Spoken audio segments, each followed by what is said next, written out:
Welcome back to Stories by the Smoker. I'm Evan. Tyler. And I'd like to start this off by apologizing to Mama Pelagi for the email that went out. Apparently there's some crass language in our weekly email that I send out. So my heartfelt most apology. You'll be seeing my apology letter in the next email, which will be a lot less swearish, if you will. So Yeah. I'm sorry, dude. You're in trouble. Yeah, she called this guy and You're in trouble, man.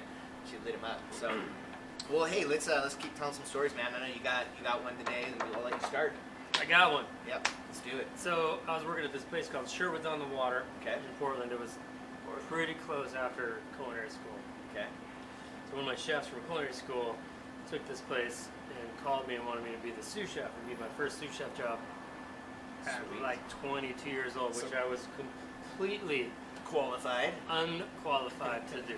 Qualified. I had to learn very quickly. We also closed that restaurant in 10 months. Open Nice. and closed. Dude, that's like the power run right Woo, there. yeah, Make a that's bunch of what- money and close, right? Yeah, that's how what you do. That's yeah, right. it's how restaurants roll. Solid business. Totally. So the previous restaurant was a giant piece of crap, and so we inherited a lot of this crappy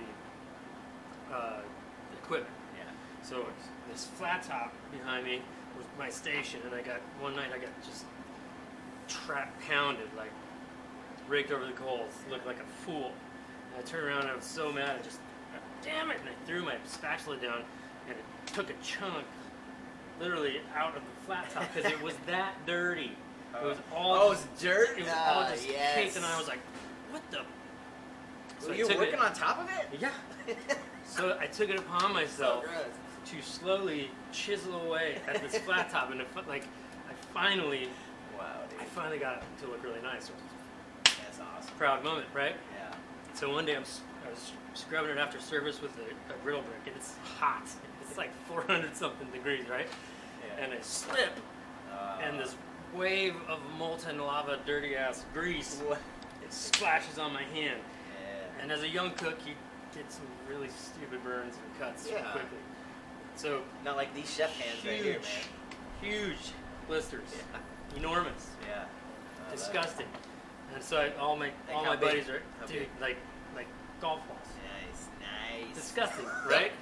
So all my friends are like, dude, you can't pop the blisters for a couple days. It's not good for it. I was like, I knew this was gonna get him. Yeah, dude. So Oh, I go no. out one night after. It was like the next night I go out with my buddy Kevin, and we go to this bar called Angelo's, Yeah. and it had one pool table, Okay.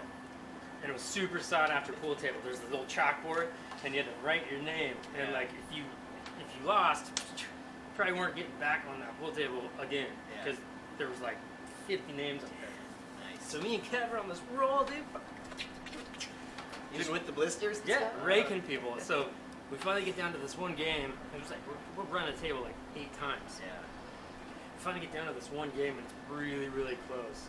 And I had the 8 ball, and I banked this 8 ball and made it. And me and Cav were like, yeah! And we went like this, and then slap. And I forgot those blisters were on there. And when our knuckles hit, it went all over the place. And people, there was like, from you to me, people waiting to get on this pool table, and they're like looking around like there's a fucking leak in the ceiling. Oh. And my buddy Kevin's like, whoa, what the, dude, that's disgusting. What the? Yeah, just like, pop the blisters after 2 days, hey, man. You gotta wait those 2 days. I still have scars Wow. from those blisters.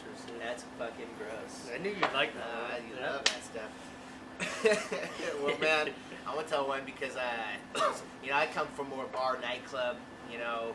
That's my background. And so when I got hired to be the GM at Radiator, where we met, we were doing an event, and I knew I was in the real restaurant industry when this happened. So Tyler's got the mic, man. He looks like an NSYNC, singer. He's just talking, walking around. He's doing a show, and he's like, "Hey, Evan, come here."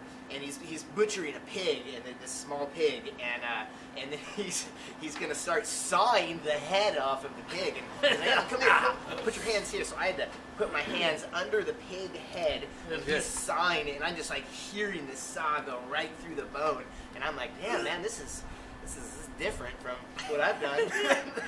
I've been traveling around doing flair bartending and shit. Now I'm holding a fucking dead pig head. It just falls off, man. And I was like, hey, I felt like a gladiator at the end. Welcome to that was pretty the dope. inside industry. Yeah, man. So Dirty. that was me getting my hands dirty. Now are you gonna take me to slaughter a pig? Yeah, now we're gonna go kill one. Yeah, you're gonna take me, man. And now, what am I gonna be, the blood boy? You're the blood boy. You gotta cut the throat, and then you gotta catch I'll all the say blood. blood person. Blood person. You got a blood catcher. The blood catcher. Okay. And then you gotta stir the blood. So it doesn't coagulate. Right. The hemoglobin will stick to your fingers like a big bloody nose clot. And Yeah. Flick it on the ground. It's gross. No gloves. No gloves allowed. No gloves allowed, man. No. Not even a It's COVID. gotta be pure. Yeah, it's gotta be pure. I get you. This is on the farm. Okay, man. Yeah. Well, That'll be another story. that will be. And we got a jet because it's 3:30 and we gotta open up this bitch or this restaurant. Watch it. I know, Mama Pelagi.